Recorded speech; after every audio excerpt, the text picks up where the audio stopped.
Have you ever found yourself completely fixated on someone who, well, barely gives you the time of day? You know the type. They don't text back for hours or even days. They're vague, they don't really chase you, and yet somehow they're the one you can't stop thinking about. Well, I'm here to tell you, this isn't some weird coincidence, and it's definitely not a weakness. It's pure psychology. And we're about to break down exactly why this happens. Right? This is the big question. What is that magnetic pull towards someone who keeps you at a distance? It makes no sense on paper. It's frustrating, it's confusing, and honestly, it feels totally backward. So what is actually going on inside our heads? And this is the most important thing to get straight from the get-go. If you've ever felt this, you are not alone, and there is nothing wrong with you.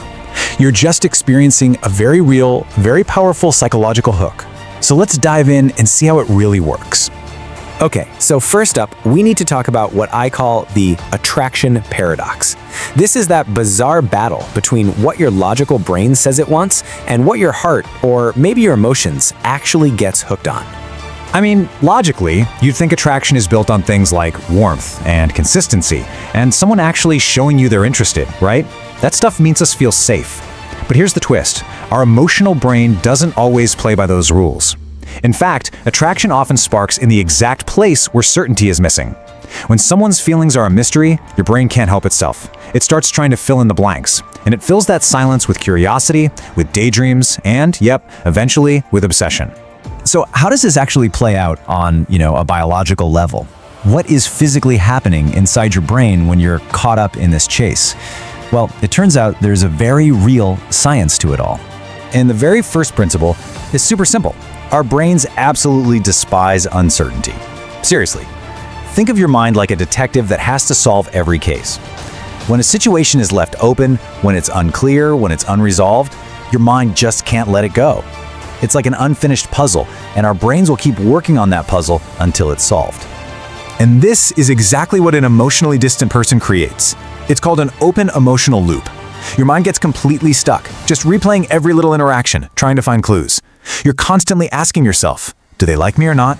Did I say something weird? Why were they so amazing yesterday and so cold today? And the longer that loop stays open in your head, the stronger that obsessive pull gets. And this pattern, oh man, it's so familiar, isn't it? One day, you get these super enthusiastic replies, and you feel that amazing rush of connection. The next day, radio silence. You're left totally confused. They give you just enough attention, just enough hope to keep you on the line. And the result? You don't feel secure, not at all. But you definitely feel activated. Your whole nervous system is on high alert. So why on earth does that activated, anxious feeling feel so much like intense chemistry? Well, that brings us to principle number 2, and it involves a little chemical you've probably heard of: dopamine. We always hear dopamine called the pleasure chemical, but that's actually a bit of a myth. It's way more accurate to call it the anticipation chemical. See, your brain doesn't release a big hit of dopamine when you get the reward. It releases it in anticipation of maybe getting a reward, especially when that reward isn't a sure thing. It's the chemical of wanting, of seeking, of the chase itself. And that brings us to the most crucial point. Emotionally distant people basically put you on an intermittent reward schedule. Sometimes you get their attention, ding, ding, ding, that's the reward, and sometimes you get nothing. It's just like a slot machine. And that unpredictable pattern is way, way more addictive than getting a prize every single time. The maybe, that's the hook. Okay, so this brings up a really tough, maybe even uncomfortable question. If that unpredictable chase is so addictive, what happens when it stops? Why can a stable, consistent, wonderful person sometimes feel kind of boring? The answer really comes down to conditioning. When you're with someone who's available, you know where you stand. There's no drama, no chase. Your nervous system can finally relax. But if your body is used to that roller coaster of emotional highs and lows, that feeling of calm can feel weird. It's almost too quiet. And your brain can literally mistake that feeling of peace for a lack of chemistry. With that conditioning, it doesn't just pop up out of nowhere. And that brings us to our next section, where we have to look a little deeper at the psychological patterns from our past that make us so vulnerable to this whole dynamic. So principle number 3 is this. For a lot of us, emotional distance doesn't just feel exciting, it actually feels familiar. Think about it. If you grew up in a situation where you had to work for approval, or you learned that love was unpredictable, then an adult relationship that feels distant can trigger all that old wiring in your brain.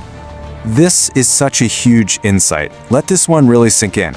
It's not always the person themselves that you're so drawn to. What you're actually responding to is a dynamic, a pattern that feels like home. Even if that home was stressful or insecure, your brain is just mistaking an old, familiar feeling for a new, exciting spark. So it's a good idea to just pause and ask yourself, does this feeling of chasing someone for their approval, does it feel familiar at all from your past? Have you felt this way before? That answer can tell you a whole lot. And you know what? It's not even just about our past. There's one more powerful psychological force at work here, and it's a basic rule of economics, really. And that is, scarcity creates the perception of value. When someone is emotionally distant, their attention feels like a rare commodity. Their approval feels like something you have to earn. And so our minds make this huge, flawed leap in logic. Wow, if their attention is this hard to get, it must be really special. But we have to remember, just because something is difficult to get doesn't mean it's actually valuable. All right, so we've gone through all the psychology behind why we're so drawn to emotional distance. Now for the most important part. How do we take all this knowledge and actually use it to build healthier connections and maybe redefine what chemistry even means? You know, we have this tendency to romanticize people who are distant. We see their distance and we call it mystery. We think it's confidence or some cool independence. But the reality? It's usually a lot less romantic. That mystery is often just plain old avoidance, a fear of getting close, or just straight up emotional unavailability. So then, what does healthy attraction actually look like? Well, it might feel a little quieter at first, a little less dramatic, but it's built on a solid foundation of emotional safety, of mutual effort from both people, and on clarity, not constant confusion. It's a connection where you don't have to spend all your time overthinking just to feel okay. So here's a really practical tool you can use. The next time you feel that intense, crazy pull towards someone, stop and ask yourself a different question. Instead of asking, why am I so attracted to them? Ask this: how does this person make my body feel? Do I feel calm around them, or am I constantly on edge, constantly alert? That's the real test. And really, this is the ultimate takeaway from this whole explainer. True, lasting chemistry is something that builds you up. It doesn't tear you down. If an attraction is constantly costing you your peace of mind, that's a huge red flag. It's probably not real chemistry. It's just old conditioning.